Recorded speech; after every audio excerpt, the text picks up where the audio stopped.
Hey, welcome and good afternoon. Welcome back to another edition of Stager Insights. This afternoon, I'm really excited to be interviewing or chatting with a long-term friend and real estate associate, Terrylynn Fisher. Hi. Hi, good to see you. I haven't I seen am you for years before COVID. Yeah, COVID years. Yeah, it's PC and AC before COVID and after COVID now. COVID and after COVID. Yeah, I know it's crazy.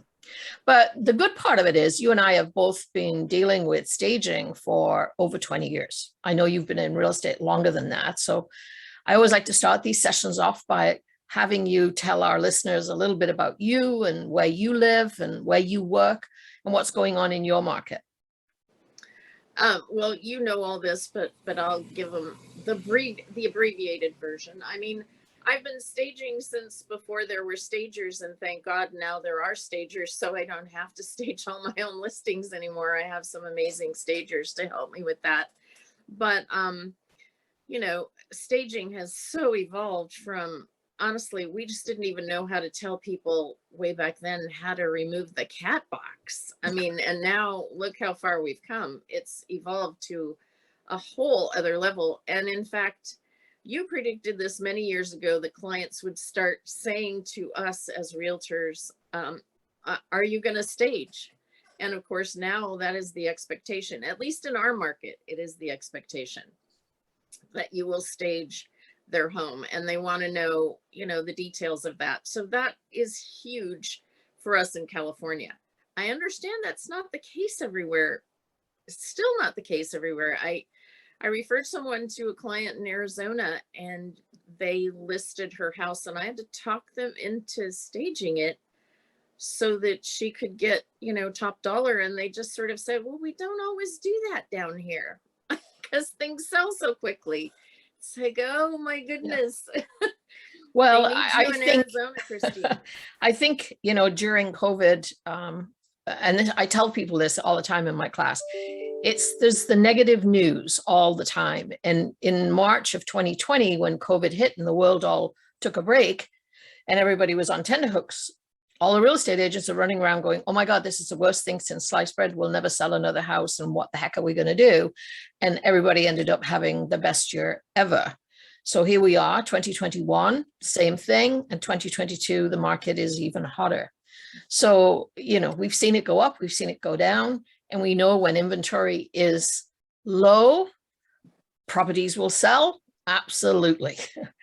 And we always have to face that same, but we don't need to stage. It's hot and, it's going to sell. And yes, but at what price point? I was just reading this morning of a property in Seattle that sold for $1 million over asking.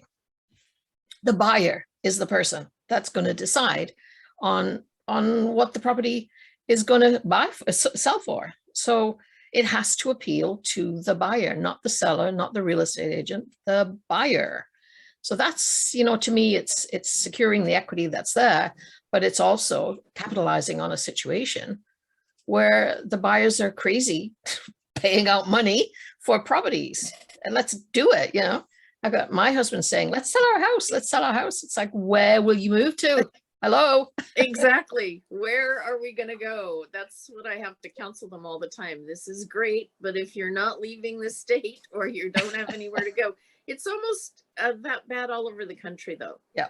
I do have clients moving to all states, and they're still seeing very high prices and huge overbids. I mean, we'll price at $850 and it'll come in at $1 million, no problem. And that is just almost beyond belief from where we've been. It's almost a little scary at times, but yeah, the buyers decide. So you're in Concord, California, for those people Right. who are outside of California. That is Creek, what? yes. Is that like an hour and a half from San Francisco? Oh no, 45 minutes. Walnut Creek area, the East Bay is what it's called.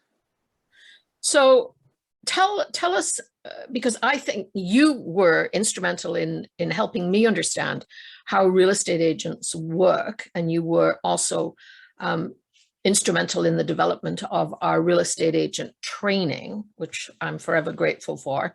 So would you share with our listeners why you think staging is important, whether you're a real estate agent or a stager, and how do you get sellers on board? You know, everybody acts as if it's different than it used to be, and it's pretty much the same as it's always been.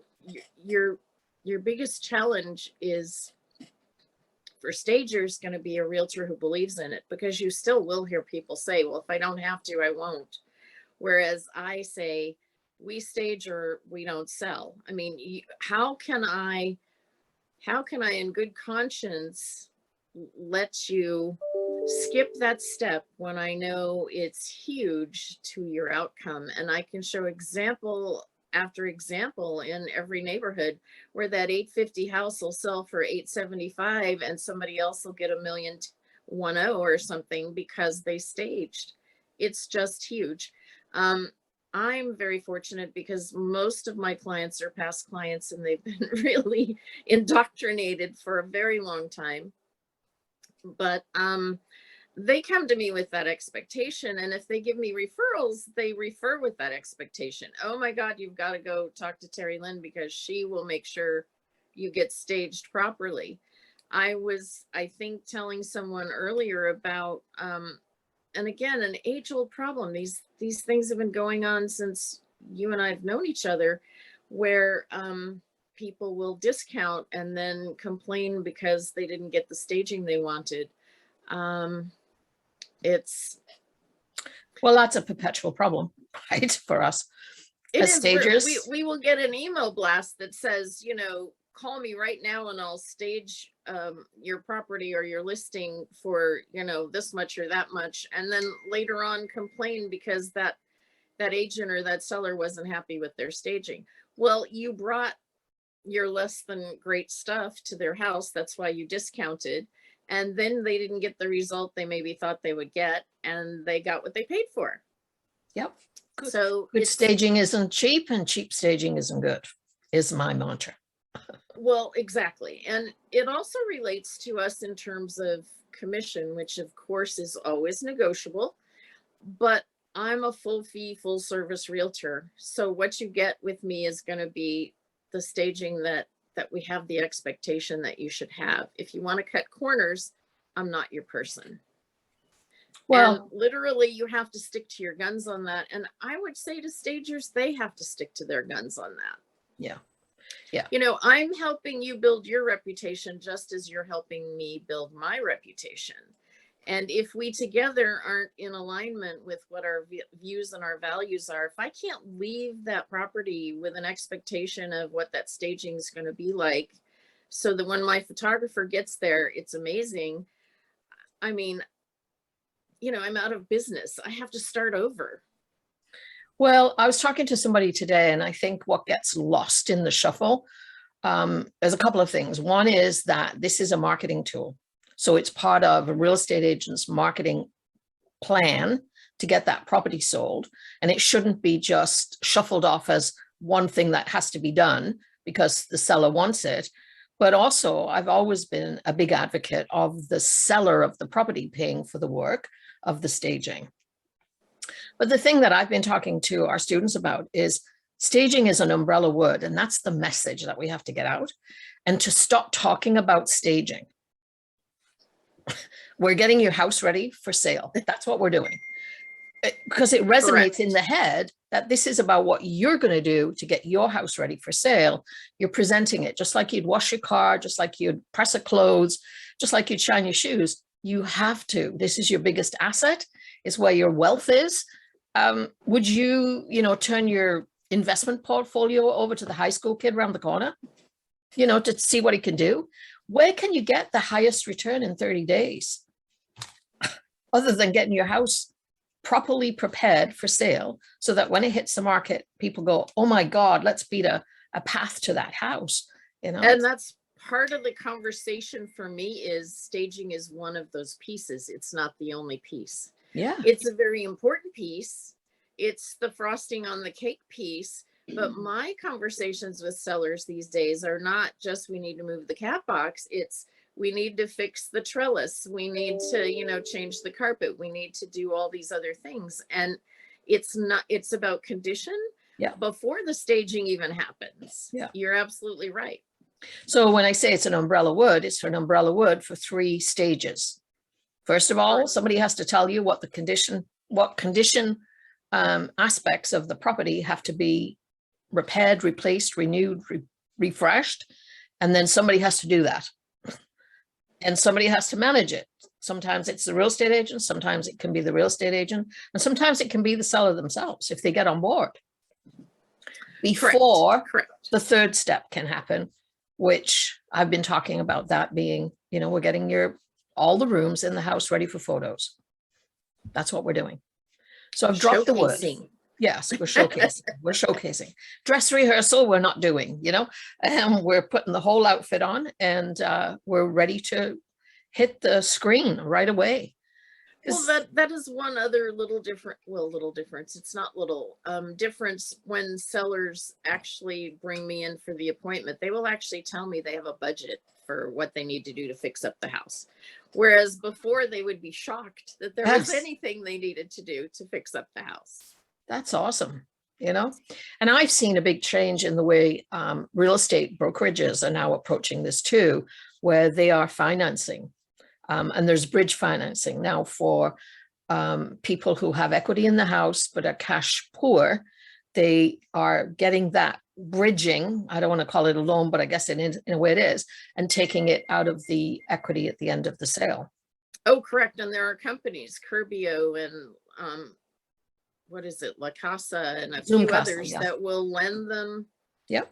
Lend the seller the money they need to do those things. Exactly. Yeah. So it's hugely changing. Important to the end result. Yeah. And I think it's changing the way our viewpoint of how properties are going to come into the market in a shorter term span than it's taken 20 years to get where we are, from there. So it's moving faster. The what is it? The crowd mentality is catching up. So can you talk then, if the person listening to this is a real estate agent who doesn't really understand all the ins and outs of staging, why is it important for them to relook at working with a really professional stager? What's in it for the real estate agent? Honestly, enhanced reputation, more sales, more neighbors who see your sales, who are going to then call you because they like what you've done. It just exponentially increases your business. I think the biggest resistance I see for realtors that don't like to stage, they're usually people who think they have to do it all and they don't know what to do. And they haven't found the stager who can guide them or who can be a partner. I'm big on collaboration. I think I've always felt like this is a collaboration.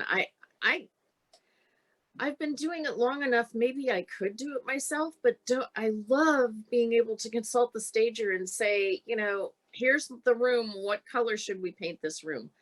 I could take a stab at it and it would turn out fine. But honestly, this is what she does. And I've now turned that over to her.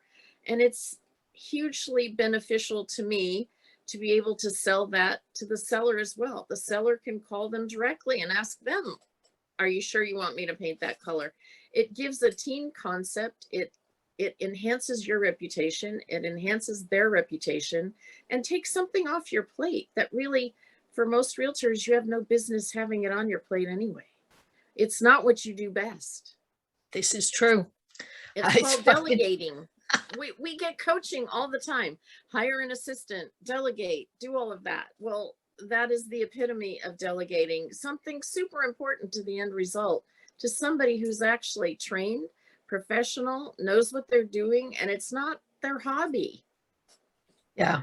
I mean, that's really a key thing. So it's like giving some guidance to a real estate agent. Really, for any professional that you're collaborating with, you bring in a photographer, You don't just bring in anybody who's got an iPad and says they can take photographs, or a home inspector. I'm sure there are other experts, title searchers, those types of people, real estate lawyers.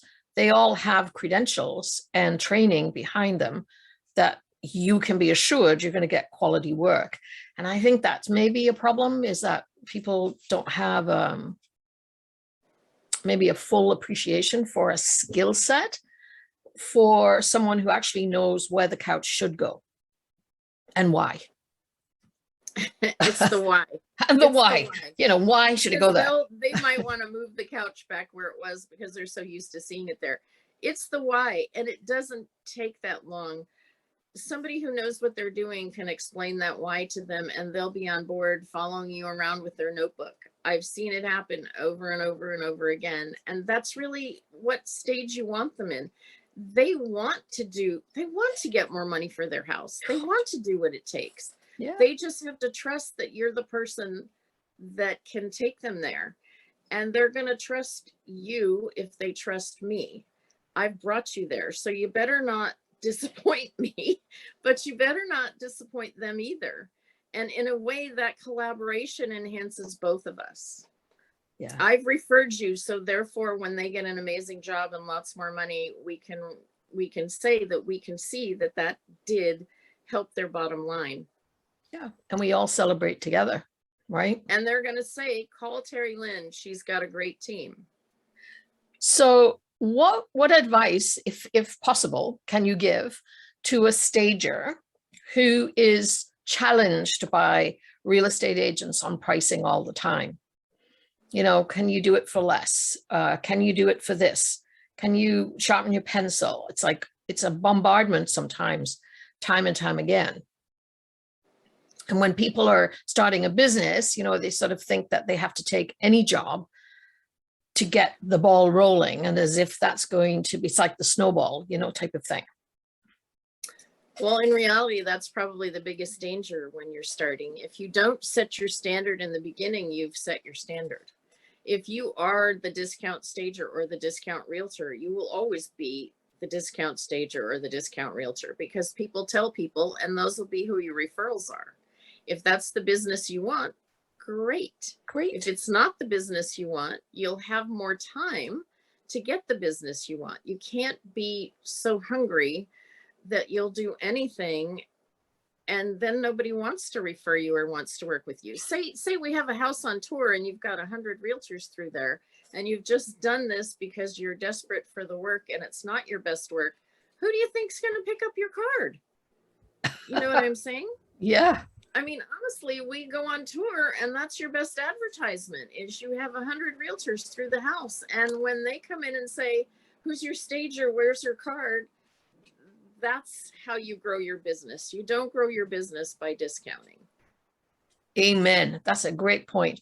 So wrapping up, is there anything that you would like as a seed of inspiration or something that you've learned over the many years you've been in real estate that you'd like to share with the people who are listening?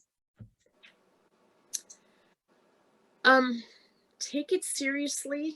Use the resources you have at your, university, your staging university. I loved that when I got my senior real estate designation, you developed senior move management. All of those sort of things complement each other and enhance what we're doing.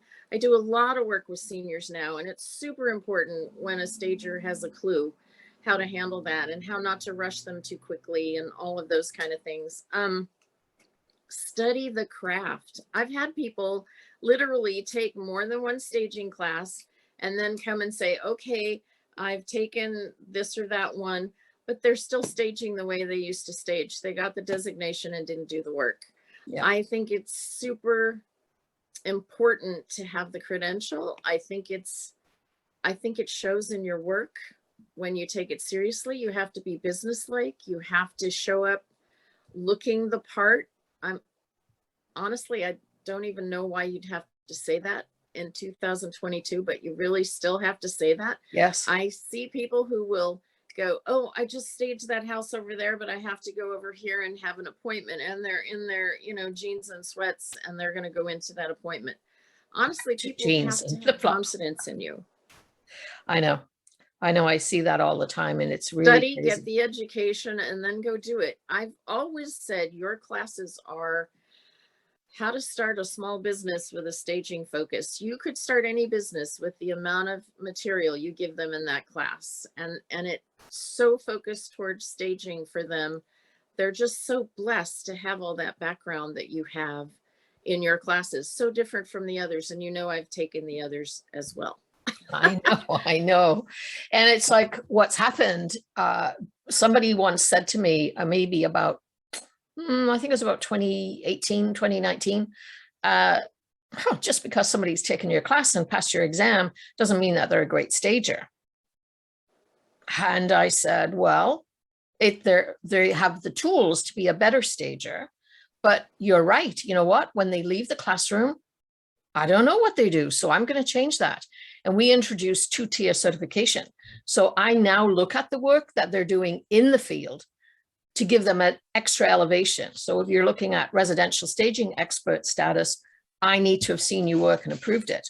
And I don't need to do that. That's another level of challenge for me.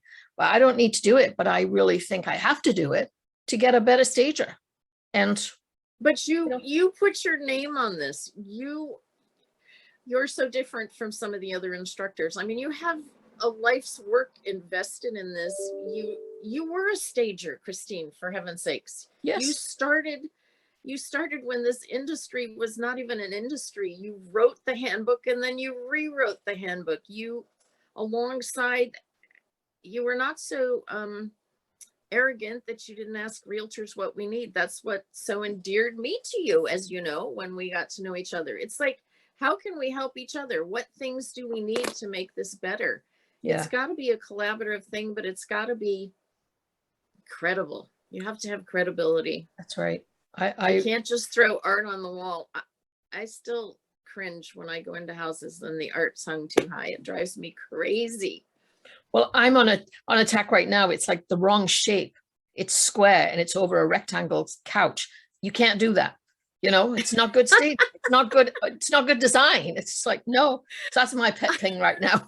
It's like wrong Sometimes shape. people will say, oh, I know you're going to see what's wrong. Yeah. I don't know. You can't help it when you know. I know. But it's really you can been live fun. Any way you want to, but yeah, to stage a house, it's specific tools and theory, and they just think it's decorating. I don't know. We just haven't done a very good job of sharing that it's really not about decorating.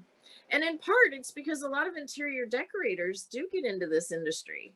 Yeah, and true. They do feel like because they decorate, they can stage, and they don't always know as much as your trained stagers know. Yep. Wherever the eye rests, the sale begins. And it shouldn't be looking at the cushions and the color on the wall. It should be a background to the features of the house, So it's like, I'm preaching to the converted, I know. Terrylynn, it's been wonderful catching up with you and seeing you again. And I'm hoping all the restrictions for COVID are going to be removed as of March in our country, and we should be able to travel. So hoping to at least come down to California sometimes. A little house down in Pismo Beach. We've been dying to go back there too. Yeah. So we'll be seeing you soon. Yes, thanks for being with me this afternoon. I appreciate it. I know you have a lot on your plate and you're a very busy real estate agent. No